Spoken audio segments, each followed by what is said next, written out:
السلام علیکم ورحمۃ اللہ وبرکاتہ۔ جی حضرات محترم، الحمد للہ رب العالمین، قال رسول اللہ صلی اللہ علیہ وآلہ وسلم۔ آج اسی انشاءاللہ نجاستوں کی تطہیر کا بیان انشاءاللہ پڑھیں گے اللہ دی رحمت نال۔ قال رسول اللہ صلی اللہ علیہ وآلہ وسلم، نبی کریم علیہ الصلاۃ والسلام مسجد نبوی دے اندر تشریف فرما نے۔ آپ دے جانشار صحابہ کرام بھی تشریف فرما نے۔ ایک عرابی دیہاتی پینڈو آن والا آئے، آ کے اس عرابی نے پینڈو نے دیہاتی نے مسجد دے ایک کونے دے اندر پیشاب کرنا شروع کر دیتا۔ تو نبی کریم علیہ الصلوۃ والسلام دے صحابہ نے اودے ول دوڑ لگائی۔ آپ دے صحابہ نے انہوں آوازاں دینیاں شروع کیتیاں، رک جا بھی رک جا، یعنی کہ انہوں پکڑنا چاہیا، روکنا چاہیا۔ آپ نے فرمایا میرے صحابہ بیٹھ جاؤ اپنی جگہ تے۔ صحابہ بیٹھ گئے۔ تو نبی کریم علیہ الصلوۃ والسلام نے جدوں اس بندے نے پیشاب کر لیا، عرابی نے پیشاب کر لیا، تو نبی کریم علیہ الصلوۃ والسلام نے فرمایا میرے صحابہ کرام پانی دا ایک ڈول لے کے آندا جے۔ پانی دا ڈول آ گئے، آپ نے پانی دا ڈول منگوا کے او دے پیشاب دے اوپر پانی دے ڈول نو بہا دیتا۔ پانی دا ڈول بہا دیتا گیا اور آپ نے اپنے پیارے صحابہ کرام نے فرمایا کہ میرے صحابہ کرام پانی دا ڈول بہائے، پانی دا ڈول بہان تو بعد مسجد پاک صاف ہو گئی، یعنی کہ پانی جو ہے نجاست نو گندگی تو نجاست نو گندگی نو پاک کر دیندا ہے پانی۔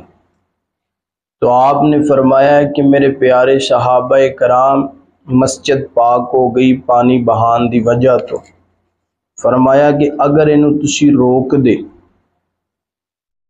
تو اے پیشاب ایدہ رک جاندہ، اگر اس دوران کوئی بیماری لگ جاندی، پانی بہان نال مسجد تو پاک ہو گئی، اگر اینو کوئی بیماری لگ جاندی تو پھر مسجد پاک ہو گئی، بیماری اینو لگ جاندی۔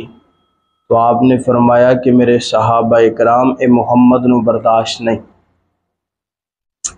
اور نبی کریم علیہ السلام نے پھر اس عرابی نو پینڈو نو دیہاتی نو سمجھایا، فرمایا میرے پیارے صحابی اس دیہاتی پینڈو نو سمجھایا، من بنا للہ مسجدا لہو بیتا فی الجنہ۔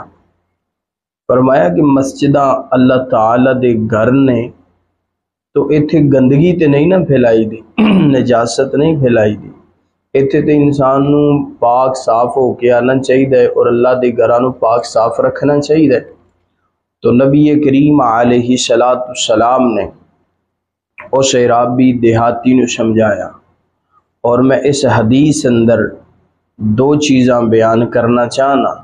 سب تو پہلی چیز کہ پانی دے نال گندگی نجاست دور ہو جاندی ہے، ختم ہو جاندی ہے، صاف ہو جاندی ہے۔ اور دوسری بات اس حدیث اندر کہ میرے پیارے پیغمبر علیہ الصلوۃ والسلام دا اخلاق اس قدر پیارا ہے، اخلاق اس قدر اعلیٰ اور عظمت والا ہے، جدے بارے فرمایا وا انک لعلی خلق عظیم، اے محبوب پیغمبر اسی تہاڈا اخلاق بڑا اعلیٰ بنایا، تہاڈا اخلاق بڑا بلند بنایا ہے۔ اور ایک اور بات، جو بندہ قرآن پاک دی آیت پڑھدا ہے نا، اس وجہ تو کہ اللہ تعالیٰ نے میرے نبی دے اخلاق دا ذکر قرآن اندر فرمایا، اللہ اس قرآن دی آیت پڑھن دی وجہ تو اس بندے دا بھی اخلاق اللہ بنا دیندا جے۔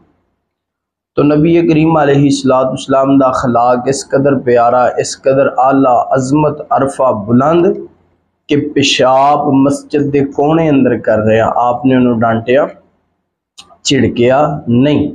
تو آپ دی سیرت اندروں، اس حدیث اندروں مینوں اور تانوں یہ سبق ملدا ہے، پیغام ملدا ہے کہ بھائی اپنا اخلاق درست کرو، اپنا اخلاق ٹھیک کرو، اپنا اخلاق اعلیٰ کرو۔ اور بڑی معذرت نال اج مسجد چ بچے آ جان تے بابے سارے بچیاں دے دوالے ہو جاندے نے۔ اگر کوئی مسجد دے اندر نماز ٹھیک نہ پڑھے، اسی سارے نو مگوئیاں کرنے ہاں، انہوں چڑکنا شروع کر دینے ہیں۔ تو میرے پیارے بھائیو، ایک طریقہ شریعت تو سنت تو ثابت نہیں۔ تو اگر انسان دے جسم دے اوپر کوئی گندگی وغیرہ لباس تے لگ جائے، پانی دے نال گندگی نجاست دور ہو جائے گی۔ اور دوسرا اس حدیث اندر جو پیغام ملے ہے، اپنا اخلاق گھر اندر بھی ٹھیک کرو، بازار اندر بھی ٹھیک کرو، مسجد اندر بھی ٹھیک کرو۔ چھوٹے نال بھی اخلاق ٹھیک ہونا چاہیے، بڑے نال بھی اخلاق ٹھیک ہونا چاہیے، امیر غریب نال اخلاق اچھا ہونا چاہیے۔ اگر تیرا اخلاق ٹھیک ہے تو تیرا ایمان کامل ہے، اگر اخلاق ٹھیک نہیں تو تیرا ایمان کامل نہیں۔ اور اخلاق ایک ایسی نعمت ہے کہ اخلاق دی وجہ تو تیرے دشمن بھی دوست بن سکتے ہیں۔ آئیے جو حدیث تواڈے سامنے بیان کیتی، اللہ مینوں اور تانوں عمل کرن دی توفیق عطا فرمائے۔ وآخر دعوانا ان الحمد للہ رب العالمین۔